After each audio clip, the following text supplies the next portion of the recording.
ശബരിമലയിലെ സ്വർണ്ണ കവർച്ചയിൽ പ്രത്യേക അന്വേഷണ സംഘത്തെ രൂക്ഷമായി വിമർശിച്ച ഹൈക്കോടതി. ചില പ്രധാന പ്രതികളെ അറസ്റ്റ് ചെയ്യുന്നതിലെ കാലതാമസവും അന്വേഷണത്തിലെ വിവേചനത്തെയും കോടതി വിമർശിച്ചു.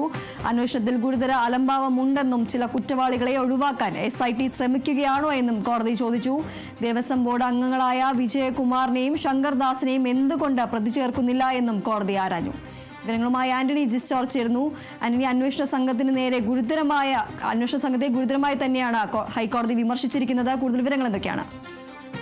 തീർച്ചയായും അതിരൂക്ഷമായ വിമർശനമാണ് അന്വേഷണ സംഘത്തിനെതിരെ ഇപ്പോൾ ഹൈക്കോടതി ഉന്നയിക്കുന്നത്.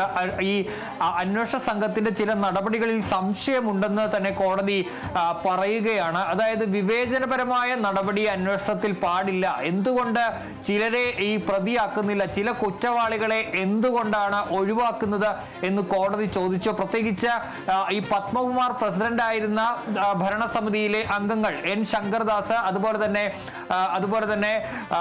വിജയകുമാർ, ഇവരെ എന്തുകൊണ്ടാണ് പ്രതി ചേർക്കാത്തതെന്ന് കോടതി ചോദിച്ചു അന്വേഷണ സംഘത്തോട്. പ്രത്യേകിച്ച് 2019 ഈ ദ്വാരപാലക ശില്പങ്ങൾ സ്വർണം പൂശാനായി നൽകുമ്പോൾ അന്ന് ഇവർ അത് കൂട്ടായ തീരുമാനമാണ് ദേവസ്വം ബോർഡ് എടുത്തത്. അതിൽ ഈ അംഗങ്ങൾക്കും ഉത്തരവാദിത്തമുണ്ട്. പക്ഷേ പത്മകുമാറിനെ മാത്രമാണ് അറസ്റ്റ് ചെയ്തത്.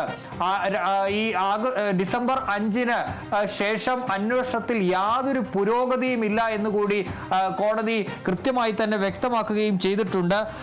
മാത്രമല്ല, ഈ വൻ സ്രാവുകളെ ഒഴിവാക്കുന്നത് എന്തുകൊണ്ട്, അവരെ ഒഴിവാക്കരുത്, ഈ പ്രതികളെ എന്തുകൊണ്ട് ഈ പറയുന്ന വിജയകുമാറിനെയും ശങ്കർദാസിനെയും പ്രതി ചേർക്കുന്നില്ല എന്നുകൂടി കോടതി ചോദിക്കുന്നു. ഈ ചില നടപടികൾ സംശയമുണ്ടാക്കുന്നതാണ്, പ്രത്യേക അന്വേഷണ സംഘത്തിന്റെ ചില നടപടികൾ സംശയമുണ്ടാക്കുന്നതാണ് എന്നുകൂടി കോടതി വ്യക്തമാക്കുകയും ചെയ്തിട്ടുണ്ട്. അതുകൊണ്ട് തന്നെ വൻ സ്രാവുകളിലേക്ക് അന്വേഷണം പോകണം എന്നുള്ളൊരു നിർദ്ദേശം ഇപ്പോൾ കോടതി നൽകുകയും ചെയ്തിട്ടുണ്ട്. ഏതായാലും ഗുരുതരമായ പരാമർശങ്ങളാണ് ഇന്ന് കോടതി നടത്തിയിട്ടുള്ളത്. അത് ഇന്നിപ്പോൾ നമുക്കറിയാവുന്നതുപോലെ മുൻ പ്രസിഡന്റ് വാസുവിന്റെയും അതുപോലെ തന്നെ മുരാരി ബാബുവിന്റെയും ജാമ്യാപേക്ഷ കോടതി തള്ളിയിരുന്നു. ആ ഉത്തരവിലാണ് ഈ കാര്യങ്ങളൊക്കെ പറയുന്നത്. അതിൽ കോടതി എടുത്തു പറയുന്ന ഒരു കാര്യമുണ്ട്, ദേവസ്വം അംഗങ്ങൾക്കെതിരെ. ദേവസ്വം അംഗങ്ങൾ അത് സംരക്ഷിക്കേണ്ടവരാണ്, പക്ഷേ അവർ അത് നശിപ്പിക്കുന്നവരായി മാറി, ആരാച്ചാരായി മാറുന്ന ഒരു സാഹചര്യമാണ് കണ്ടത് എന്നുകൂടി കോടതി വ്യക്തമാക്കുന്നു. ഇത്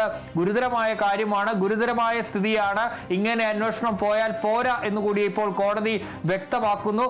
ഡിസംബർ 5-ന് ശേഷം അന്വേഷണത്തിൽ ഒരു പുരോഗതിയും ഉണ്ടായിട്ടില്ല എന്ന് കോടതി കൃത്യമായി പറയുന്നു. ഇങ്ങനെ പോയാൽ പോരാ, കൂടുതൽ ആളുകളിലേക്ക് എത്തേണ്ടതുണ്ട്. എന്തുകൊണ്ട് ചില പ്രതികളെ ഈ ഒഴിവാക്കുന്നു എന്നുകൂടി കോടതി ചോദിക്കുന്നു. പ്രത്യേകിച്ച് ശങ്കർദാസിനെയും അതുപോലെ തന്നെ ഈ പറയുന്ന വിജയകുമാറിനെയും മുൻ ദേവസ്വം ബോർഡ് അംഗങ്ങളാണ്, അവരെ എന്തുകൊണ്ട് പ്രതിയാക്കുന്നില്ല എന്ന് കോടതി വ്യക്തമാക്കുന്നു.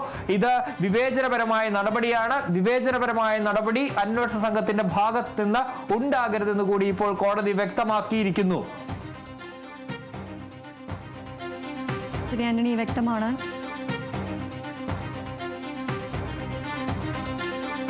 ശബരിമലയിലെ സ്വർണ്ണ കവർച്ചയിലാണ് പ്രത്യേക അന്വേഷണ സംഘത്തെ രൂക്ഷമായി ഹൈക്കോടതി വിമർശിച്ചിരിക്കുന്നത്. ആന്റണി ജിസ്റ്റോർജ് ആണ് വിവരങ്ങൾ നൽകിയത്.